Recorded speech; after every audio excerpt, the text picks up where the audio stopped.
Bapak, Ibu, saudari dan saudaraku yang terkasih di dalam Yesus Kristus, ada sebuah cerita, ada seorang yang sedang sakit, lalu dalam sakitnya ini yang memang cukup parah, beliaunya ini selalu berteriak-teriak dan selalu cemas. Bahkan kalau malam karena nggak bisa tidur, dia juga rewel, lalu yang menjaga juga bingung, ini mau diapain lagi. Lalu ketika dengar kata-katanya juga seperti orang merancau yang tidak jelas itu. Ada semacam ketakutan, ada semacam kecemasan. Lalu ketika mulai tenang, ditanyai, apa sebetulnya yang terjadi? Rupanya dia masih memiliki sebuah pengharapan.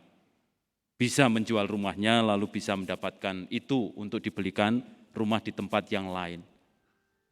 Dia belum siap untuk mati. Itu yang dia ungkapkan.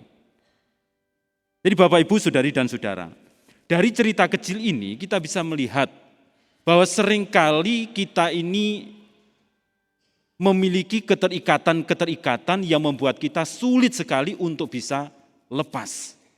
Dan akhirnya ketika kita mengalami situasi-situasi yang seperti ini tadi, kita akan mengalami pergulatan batin yang sangat luar biasa. Jadi mungkin beliaunya sudah sadar sakitnya keras, lalu dalam situasi sakit keras ini mungkin akan ada kematian yang harus dia hadapi. Tetapi karena dia masih terikat dengan hal tadi itu, hatinya tidak tenang, cemas selalu. Dan menghadapi sakitnya pun juga tidak bisa dengan tenang menghadapi semuanya itu. Nah, kalau kita memperhatikan hal ini, saya kira ini adalah pengalaman kita bersama. Walaupun mungkin Anda semua banyak yang masih sehat walafiat, tetapi ada kemungkinan suatu saat mengalami situasi itu, atau mungkin mengalaminya dalam bentuk yang berbeda. Dalam artian ada konflik di situ antara saya masih mau terikat dengan ini, mau sungguh-sungguh tidak melepaskan ini, atau saya mau pasrah melepaskan itu. Lalu kita bisa tenang menghadapi berbagai macam persoalan dalam hidup kita. Nah, kalau kita perhatikan lebih jauh lagi, tidak mungkin orang-orang yang mengalami situasi krisis yang seperti ini diberi nasihat pada saat itu. Sudahlah, pasrah saja, tenang saja. Ini mungkin akan menambah beban dari dia. Lalu bagaimana? Kita semua yang masih sehat ini, saya kira bisa mulai berpikir ke arah itu. Supaya kita nanti siap menghadapi situasi-situasi yang semacam ini, sejak awal kita mesti melatih diri supaya kita bisa menghadapi itu dengan enak. Keutamaan apa yang perlu untuk diperhatikan di situ? Soal kepasrahan, soal pelepasan. Saya mau melepaskan ini, saya tidak mau terikat akan hal ini, dan seterusnya. Nah, ketika kita mengalami itu, lalu kita sudah melatih diri sejak awal untuk bisa melepaskan sesuatu, tidak terikat akan hal-hal tertentu. Pada akhirnya, ketika kita menghadapi hal semacam ini, kita pasti akan lebih mudah untuk bisa menghadapi dengan tenang. Mungkin peristiwanya menyulitkan kita, sakit keras. Atau mungkin ada peristiwa yang lain, ekonomi berantakan. Kita masih bisa berjalan dengan tenang, karena ada semangat kepasrahan, karena ada semangat untuk berani melepas. Dan kalau kita perhatikan, bacaan-bacaan hari ini mengarahkan kita ke sana. Coba kita review bacaan yang pertama. Elisa ketemu dengan sebuah keluarga. Nah, keluarga di situ kalau kita perhatikan, mereka ini adalah keluarga yang tidak memiliki anak, mereka sudah tua. Jadi boleh dikatakan harapan masa depan mereka sudah berhenti sampai pada mereka, enggak ada generasi berikutnya. Lalu ketika mereka bertemu dengan Elisa mampir ke rumah mereka, mereka selalu menyambut dengan senang, dengan gembira. Ini adalah sebuah penerimaan. Dan penerimaan itu selalu mengandaikan ada pengorbanan. Ada sesuatu yang dilepaskan, ada sesuatu yang mesti dikurbankan. Mereka harus menyediakan waktu. Mereka harus mungkin membuat makanan minuman untuk Elisa. Mereka mungkin juga harus menemani Elisa. Ini bentuk pengorbanan. Dan dalam pengorbanan kecil ini, kita bisa melihat di situ ada bentuk pelepasan juga. Saya mau melepaskan waktu untuk diri saya, sekarang saya gunakan untuk bertemu dengan Elisa. Nah berikutnya, pelepasan itu ditingkatkan, penerimaan itu ditingkatkan. Dengan cara apa? Tadi dikatakan, kita ada tempat di situ. Coba bangun kamar di sana. Nanti kalau Elisa datang, biarkan dia tidur di situ, makan di situ, dan dia bisa merasakan kenyamanan. Ada bentuk pengorbanan lebih lagi yang diberikan. Dan akhirnya apa yang terjadi? Elisa pun mulai menyadari ada sesuatu yang bekerja di dalam diri orang ini. Kemudian dia tanya kepada pembantunya tadi, orang ini situasinya bagaimana? Lalu diceritakan oleh Gehazi, dia tidak memiliki anak. Nah kemudian Elisa diceritakan secara singkat tadi, enggak tahu ya mungkin ngobrolnya panjang, tapi tadi kan diceritakan secara singkat. Tahun depan ketika saya ada di sini dalam waktu yang sama, kalian sudah memiliki anak. Ini rahmat yang lain yang diberikan kepada mereka ketika mereka mau melepaskan sesuatu. Ketika mereka mau mengorbankan sesuatu. Dan ini juga seringkali yang menjadi bagian renungan dari kita bersama ketika kita memberikan derma kepada orang lain. Nah ada banyak sekali cerita-cerita ketika berdiskusi soal ini, mereview soal derma. Lalu seringkali muncul itu, pertimbangannya mirip dengan ini. Tetapi kalau ini secara kebetulan terjadi seperti itu, yaitu apa? Kalau saya melepaskan sesuatu, memberi derma, memberi mungkin kolekte, sumbangan dan seterusnya, nanti saya akan menerima rewardnya dalam bentuk yang berbeda.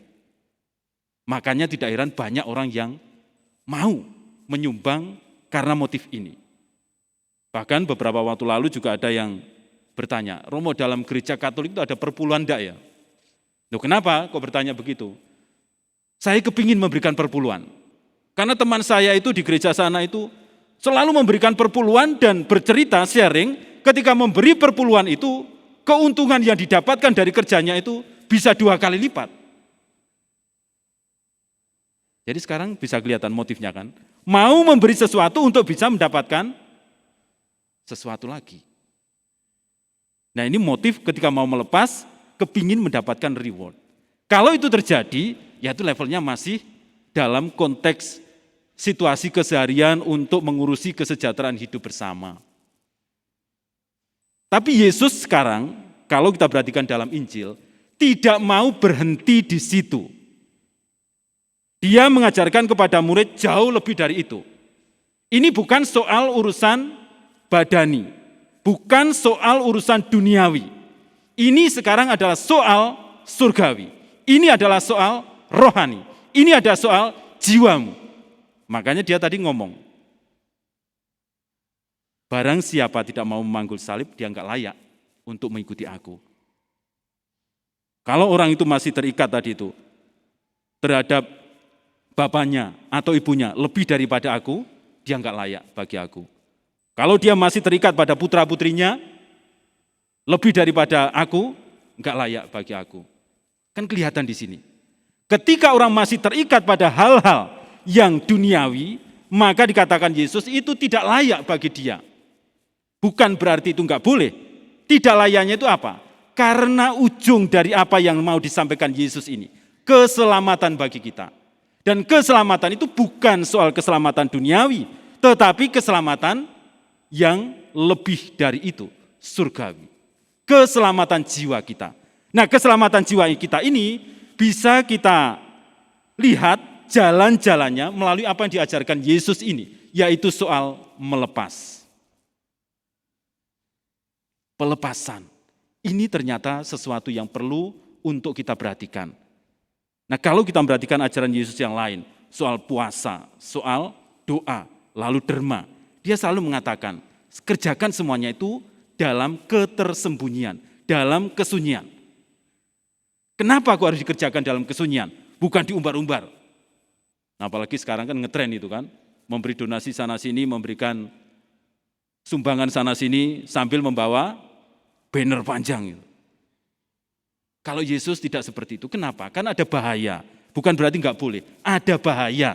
Bahayanya apa? Orang akan lekat dengan situasi-situasi itu. Ini loh saya mampu memberi. Ini loh saya bisa membantu. Ini loh semuanya karena saya. Ini juga membahayakan.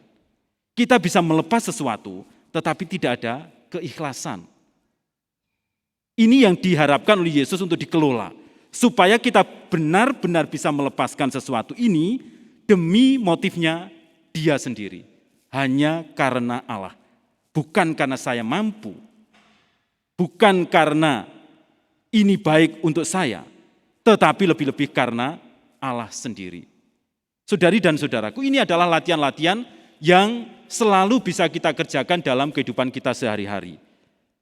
Kita bisa mengerjakan itu melalui banyak hal, supaya kita menjadi lebih mudah untuk melepaskan keterikatan-keterikatan yang pada akhirnya nanti bisa membebaskan jiwa kita dari berbagai macam kelekatan yang lain.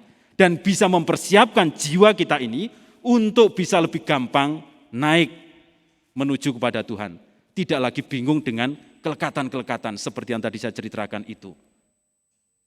Dan salah satunya memang dalam bentuk derma.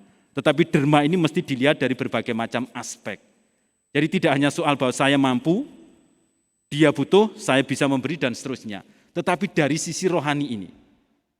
Kalau kita mempertimbangkan sisi rohani ini, saya memberi ini demi Tuhan sendiri, maka di situ kita akan memiliki latihan yang lebih dalam lagi. Sehingga ketika ada mungkin kasus-kasus seperti saya memberi, tetapi sepertinya kok saya ditipu oleh orang yang saya beri ini. Itu enggak akan terpikirkan lagi. Pokoknya saya memberi. Karena saya urusannya dengan yang di atas. Soal dia menipu atau tidak itu urusan dia dengan yang di atas. Ini latihannya adalah latihan saya yang dididik oleh Tuhan sendiri melalui sarana ini. Saya memberi, saya ikhlas, saya mau melepaskan ini. Saya tidak lagi berpikir bahwa ini adalah kemampuan saya. Saya tidak mau berpikir bahwa saya harus lekat dengan ini, saya enggak mau ditipu dan seterusnya. Dan orang-orang yang sampai ke level itu memang tidak banyak. Tetapi mereka yang sampai ke level itu pasti bisa merasakan ada kedamaian di dalam batinnya ketika dia melepaskan segala macam hal. Saudari dan saudaraku, ini banyak juga dikerjakan oleh orang-orang kudus. Misalnya Santa Teresa Avila juga mengatakan hal yang sama. Dia mengatakan kita enggak perlu bingung dengan urusan hidup kita. Tuhan pasti memelihara kita. Karena kita sudah masuk di dalam kerahimannya. Kita sudah masuk di dalam komunitas sebagai anak-anak Allah. Kita sudah pasti dipelihara oleh Dia. Jadi kita enggak perlu bingung soal pemeliharaan hidup kita. Yang perlu kita perhatikan adalah soal jiwa kita. Makanya dia mengatakan, kalau kita semakin mencintai Allah, sudah otomatis kita akan menjadi semakin berani untuk memberikan, melepaskan sesuatu untuk orang lain. Karena apa? Di situ ada pelepasan demi Allah. Di situ kita sudah tidak lagi bingung dengan pemeliharaan Allah. Karena yakin, karena percaya, karena mengalami. Maka saudari dan saudaraku, kalau kita semua mau melatih diri di sini, saya kira ada baiknya untuk kita juga mereview pengalaman-pengalaman kita masing-masing. Ketika kita memberi kecil-kecilan, ketika kita melakukan pelepasan demi pelepasan kecil-kecilan, nah di situ kita bisa melihat bagaimana dinamika batin kita. Ketika ada konflik batin, di situ adalah saat-saat yang paling indah untuk merenungkan bagaimana keikhlasan saya, bagaimana kepasrahan saya, bagaimana kualitas rohani saya. Dan itu pasti akan ketemu ketika ada konflik-konflik seperti tadi itu. Nanti saya ditipu atau enggak ya? Saya berani memberi atau enggak ya? Saya bisa melepas atau enggak ya? Nah di situ kita akan menemukan itu. Oh ternyata saya masih belum ikhlas. Nah kalau kita masih memiliki semangat itu, nanti kita bisa melihat lagi seberapa banyak kita mengerjakan hal-hal itu. Artinya munculnya semangat-semangat itu berapa banyak. Jadi kalau kita menghitung frekuensinya, mungkin kita akan bisa melihat, oh ternyata saya ini masih terlalu egois. Karena kalau kita perhatikan 1, 2, 3, 4, 5, 6, semuanya muncul konflik semacam itu ketika mau memberi. Nah itu baru ketahuan, oh ternyata saya masih egois. Nah, ini adalah sebuah kelemahan yang mesti diperhatikan.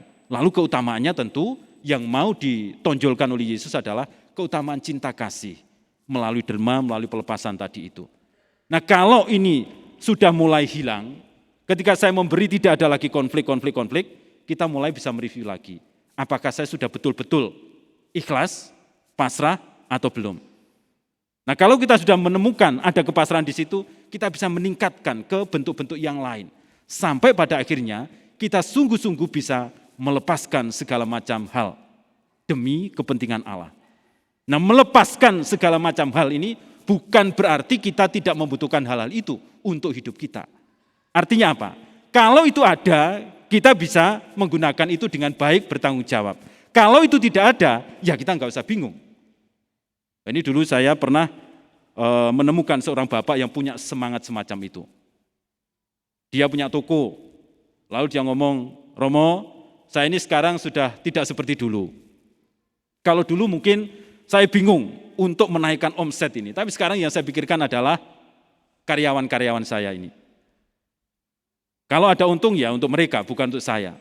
Saya sudah lebih ikhlas, saya sudah lebih bisa menerima apa yang saya miliki sekarang ini. Maka seandainya saya sekarang dipanggil Tuhan pun, saya sudah ikhlas, saya sudah siap. Nah, ini menunjukkan bahwa beliau sungguh-sungguh melakukan olah rohani ini. Beliau sungguh-sungguh melakukan olah batin ini. Ketika dia memberi, ketika dia bekerja, ketika dia melakukan banyak hal, tidak dia makan sendiri dengan motif-motif egois, tetapi dia memberikan kepada yang lain. Dia memikirkan orang lain.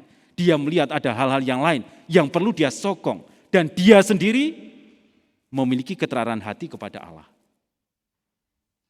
Ini saya kira sikap yang baik untuk kita. Dan Yesus melalui Injil hari ini juga mengetuk kita untuk memikirkan hal ini. Karena seringkali kalau kita masih terpaku di sini, mungkin tidak akan pernah ada kedamaian dalam hidup kita. Karena yang terjadi apa ya, kita sikut-sikutan kanan kiri kan, untuk memperebutkan aset, untuk mempertahankan properti, untuk memiliki harta sebanyak-banyaknya, urusan orang lain ya silahkan dia berjuang sendiri. Akhirnya semua motifnya ke situ. Dan ini memupuk keterikatan kita pada hal-hal semacam ini. Ini memupuk ketidakmampuan kita untuk melepaskan semuanya. Ketidakmauan kita untuk pasrah kepada Tuhan. Sehingga pada saatnya Tuhan nanti memanggil kita, kita mungkin juga akan bingung menghadapi itu. Apakah saya ikhlas atau tidak? Apakah saya siap atau tidak? Karena masih ada hal-hal di belakang kita ini. Oleh karena itulah saudari dan saudaraku, mari bersama-sama dengan para murid yang mendapatkan inspirasi dari Yesus ini untuk mengarahkan diri supaya lebih pasrah, melepaskan banyak hal demi Tuhan, kita pun juga melatih diri untuk itu. Ketika kita melepaskan sesuatu, kita pertimbangkan itu sebagai bagian dari amanat Tuhan.